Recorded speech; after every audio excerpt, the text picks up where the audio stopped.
എല്ലാവർക്കും നമസ്കാരം. അനന്തവിഹായസ് യൂട്യൂബ് ചാനലിലേക്ക് സ്വാഗതം. മലയാള ഭാഷയ്ക്ക് സ്വന്തമായ ഒരു നാടൻ ശൈലി സമ്മാനിച്ചത് മഹാകവി ചെറുശ്ശേരിയാണ്. അതും കൃഷ്ണഗാഥ എന്ന മഹത്തായ കാവ്യത്തിലൂടെ. ഇതുകൊണ്ട് തന്നെയാണ് നമ്മൾ ചെറിയ ക്ലാസ് മുതൽ എല്ലാ ക്ലാസ്സുകളിലും കൃഷ്ണഗാഥയിലെ ഓരോ ഭാഗങ്ങൾ പാഠമായി പഠിച്ചിരുന്നത്. 1979 7ാം ക്ലാസ് മലയാള പാഠാവലിയിലെ വർഷക്കാലം എന്ന കവിതയാണ് ഈ വീഡിയോയിലുള്ളത്. മനോഹരമായ ഉപമകളും ഹാസ്യവും തത്വജ്ഞാനവും ഒക്കെ കൃഷ്ണഗാഥയുടെ പ്രത്യേകതകളാണ്.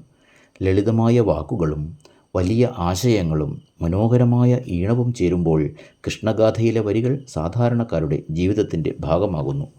ഈ കവിതയിൽ വർഷത്തെ കണ്ട കർഷകർ ഹർഷപുളകിതരാകുമ്പോൾ മറ്റു ചിലർക്ക് പുതപ്പില്ലാത്തതിൻ്റെ ഉൾച്ചൂടാണ്.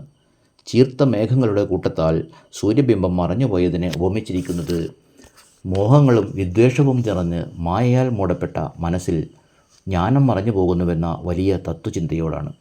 കവിത കേൾക്കാം. ആലപിച്ചത് അമിത പി.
വർഷത്തെ കണ്ടുള്ള കർഷകന്മാരെല്ലാം ഹർഷത്തെ